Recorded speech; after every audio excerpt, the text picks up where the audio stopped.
Welcome back to our channel, your #1 destination for the most shocking and dramatic breakdowns from beyond the gates. Today, we're diving into one of the most twisted love triangles the show has ever created, the chaos between Eva, Kat, Tomas, and Isaiah. What began as passion has turned into a spiral of jealousy, betrayal, and emotional destruction. And by the end of this video, you'll see how Tomas's pride, once his greatest strength, becomes the very weapon that destroys him. Before everything fell apart, Tomas had been the center of quiet admiration within the Dupree estate.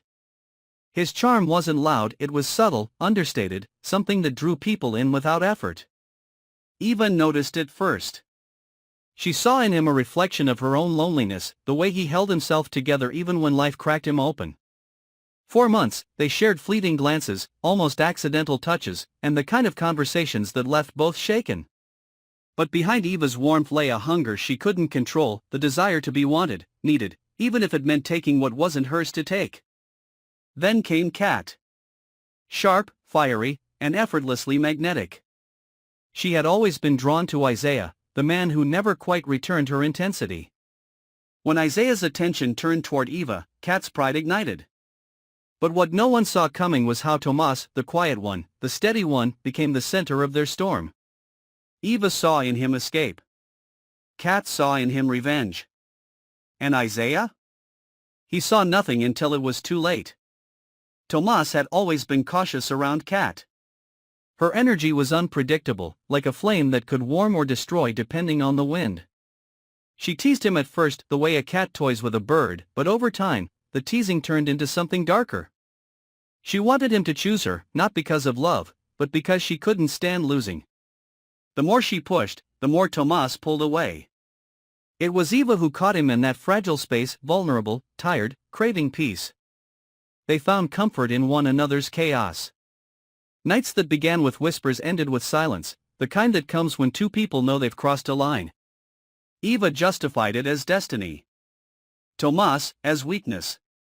But when Kat found out, it wasn't heartbreak that consumed her, it was rage. She didn't cry. She didn't scream. She smiled, the kind of smile that chills the blood. The past began to rot in the corners of their lives. Secrets festered.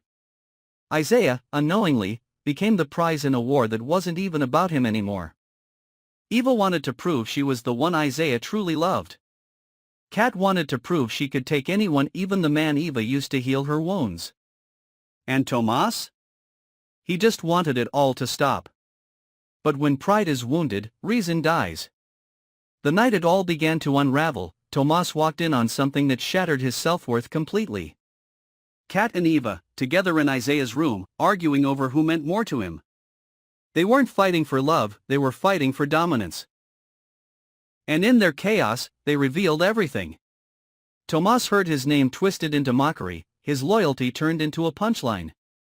The two women who had once competed for his attention were now competing for another man's affection, and in the process, they had reduced him to nothing. Something inside Tomas broke. Not loudly, not violently, just a quiet snap, the kind that never mends. From that moment on, his world darkened. He stopped showing up to family dinners. He started drinking alone, replaying every word he had overheard that night. Pride, once his armor, became a poison. He couldn't look in the mirror without seeing betrayal reflected back. He began to despise Eva's voice, Kat's laughter, Isaiah's very presence.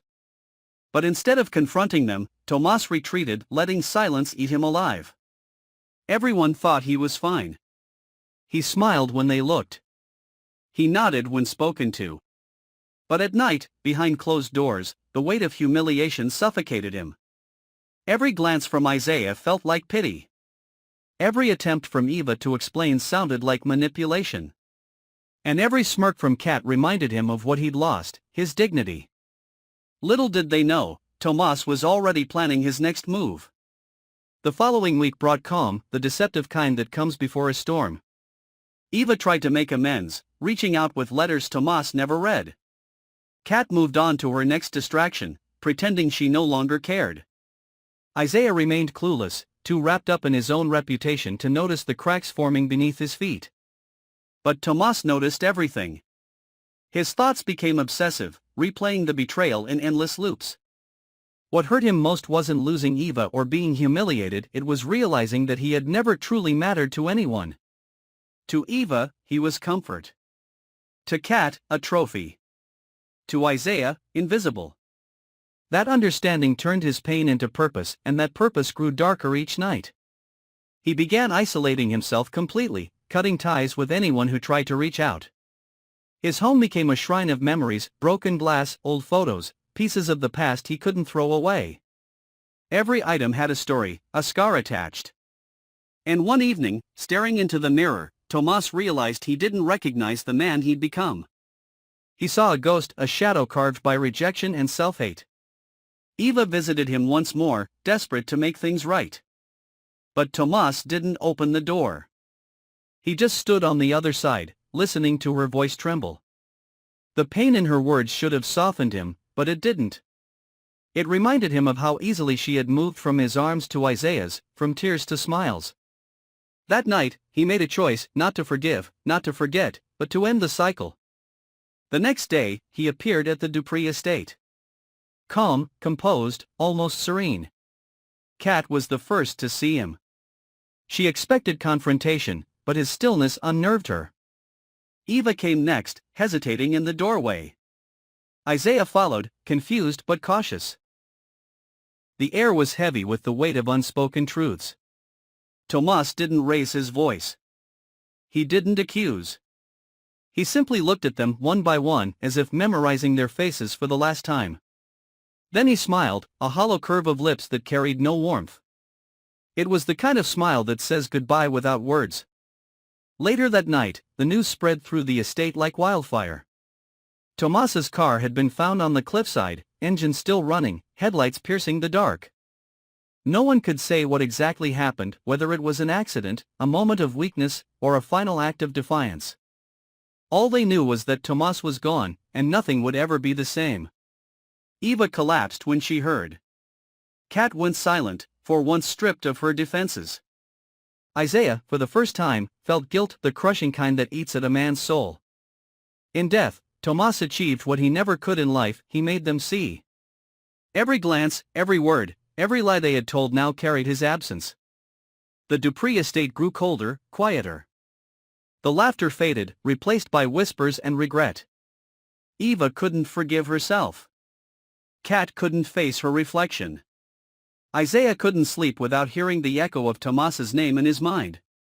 And in that silence, they each discovered what Tomas had felt all along: isolation, despair, and the unbearable weight of pride. The tragedy wasn't that Tomas died.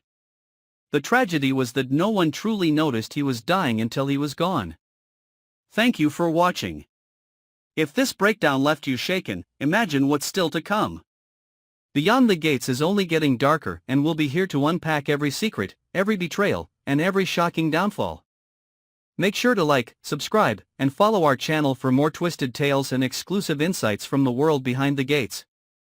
Because sometimes, what's buried in the past doesn't stay buried for long.